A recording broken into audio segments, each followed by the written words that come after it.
Hey folks, how's it going? Dr. Dan here. Thanks for joining me. Listen, it's always a pleasure getting the opportunity to speak with you guys and drop some useful information regarding cannabis medicines and wellness. I think it's just a very appropriate subject to talk about in the cannabis community. Today, guys, I wanted to look at a subject that's really important to me. I tend to talk about it a whole lot. The idea of using cannabis medicines and the idea of exercise and using them together. I know it sounds a little bit counterintuitive, really, given the stoner stereotype, and that's really just stereotype. It's nothing more than stigma.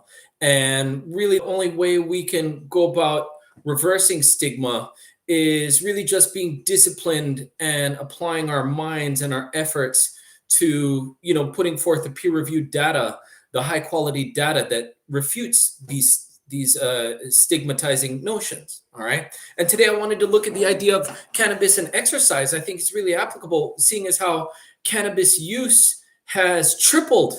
Okay. The prevalence of cannabis use has tripled since 2003. All right. So there's a lot more. Number one, there's a lot more people using cannabis products, both THC and CBD based. There's far more adults using cannabis products. And the idea of exercise, it's so intimately associated with long-term health outcomes, quality of life, risk for metabolic syndrome. Metabolic syndrome is just the big sort of $30 word for a type of metabolic dysfunction that leads to increased risk for cardiovascular disease, increased weight around the middle, all right, increased risk for diabetes, what have you. Okay, so what we find is what I'm going to show you guys today is the studies that have looked at exactly that, this relationship between cannabis use and exercise, the frequency. Okay, really, because going into it, our conventional knowledge before was just the stoner stereotype, taking a big old rip from the bong, laying down on the couch, eating a bunch of bad food, that sort of thing. So they decided to look at it. This study was published in April of this year in Preventative Medicine, okay, a well-respected peer-reviewed journal, all right? And what they did was they looked at the study that was conducted, the actual study that was published in Preventive Medicine of this year, April of this year. The study was actually conducted by the University of Miami. Woohoo, the U, my alma mater. Instant karma. My alma mater, University of Miami, they conducted this study. Pardon me, folks. Now, what they did in this study, they took 20,745 participants, aged 21 to 40, males and females, and they followed them for a number of years. I believe it was 20 years. Let me just check my notes. From 94 through 2018. Okay. So more than 20 years, I believe 24 years, they followed these 20,000 participants. And now these participants, they were a mix of both marijuana users and non-users. Okay. So what they did was they did a meta-analysis of this data, comparing the exercise frequency between these two groups. And what they found was that, almost counterintuitive, yeah, you guys guessed it, the marijuana users actually ended up exercising more. Okay, they exercised more, on an average of 43.4 minutes more per week. Let that sink in for a little, folks. That's really important. It's very, very important, when you consider how much exercise just has a central role overall in just our trajectory in life, our weight, our metabolic health, how old that we're going to live to, the quality of life while we're here on this earth. A lot of it is determined by the amount of exercise that we're able to get in. Okay, so and I wanted to just drop another piece of knowledge here, from another cannabis physician, real respected guy, Dr. Jordan Tischler. All right, he's president of the Association of Cannabis Specialists, and he's CEO of Inhale MD, and he's a cannabis physician, much like myself.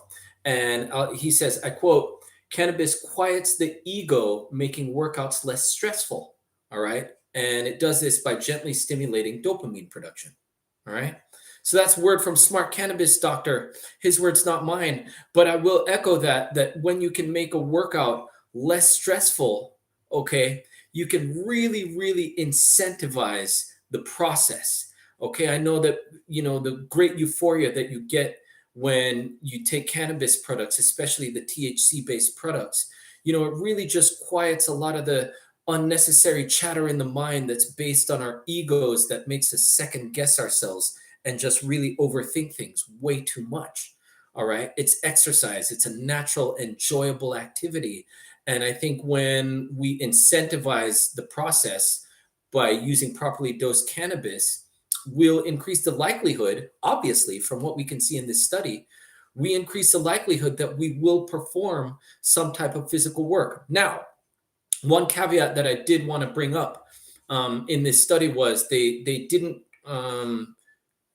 look at whether these patients were taking THC only, CBD only, or a combination thereof. Okay, so they didn't account for that. Also, they did not account for the type and intensity of exercise performed. Okay, so there are some logical drawbacks to this study, but for the factors that they did take into account, which was total exercise time done during the week, the marijuana users, even the heavy marijuana users, they clocked in with more exercise. Good job, stoners, stoner sizers. All right. Apparently, this concept of stoner sizing is a real thing. There's specialized groups that focus on doing exercise oriented around marijuana use specifically. So this is very much a growing trend. As a matter of fact, the University of Colorado is now offering participants in their space study.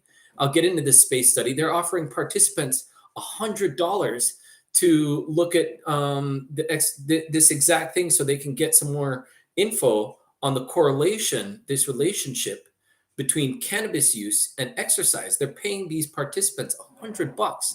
This space study, what does it stand for? Study on physical activity and cannabis effects. All right. They're putting this on through the University of Colorado in Buffalo so they can just get a little bit more data and follow this in real time and really just add more to the picture in terms of cannabis and exercise. So I just wanted to share this quick tidbit with you folks. I didn't want to be too long. It's Wednesday. I try and get this hump day thing done, but I'm right in the middle of juggling and seeing patients, so I can't really make it too long. But yeah, guys, I think this was a very useful nugget of information, and I think it's good for people to know this so that on the front end, if they're new to cannabis products, it doesn't mean that you're bound to a lifetime of laziness, or if you're already a user, it doesn't mean that you can't use cannabis and try and do useful exercise. As we've seen, it's quite the opposite. They go well together. As a matter of fact, the cannabis users have lower incidence of metabolic syndrome. Okay, I talked about this before. I think it was a study done by Vidot et al. I'll post a link maybe below. I'll get into the cannabis and metabolic syndrome, which is sort of distinct from the exercise. But when you look at these things, all of these little parts are just contributing to the big picture that marijuana or cannabis, whichever way you want to go about calling it, people, this is something that can be used for people's benefit. It doesn't have to be something used to someone's detriment. And that's really the thing that I want to make transparent to you folks. I'm not trying to sell dreams or oversell the potential of cannabis products. I'm sure they do have a natural limitation. They absolutely do. But when dosed properly, we can definitely see the benefit in increasing the quality of life and the amount of functionality that we get out of life, and how much we can just squeeze the juice out of life and really, really get more enjoyment, happiness, right? That's all it's really about, Anyway, good talk, folks. It's always nice just getting some of my stuff off of my chest. I love discussing these medical topics with you as they relate to cannabis. Don't forget to like and subscribe to my channel, guys. If you want some things talked about more, if you have any requests, feel free to drop me a note, okay? Good deal. Listen, guys, happy holidays if I don't get to talk to you. before whatever respective holiday that you observe in December. But yeah, happy holidays, guys. Be safe, be kind to each other. That's really the most important thing that we can do in our relationships. Just be kind to each other. You know, if you find that you're being unkind, take a minute, give yourself a little microdose, okay? A little more if you need a little more. But really, it's about keeping our relationships fluid and kind. All right. It's great talking to you guys. Have a great week. Dr. Dan, out. Be good.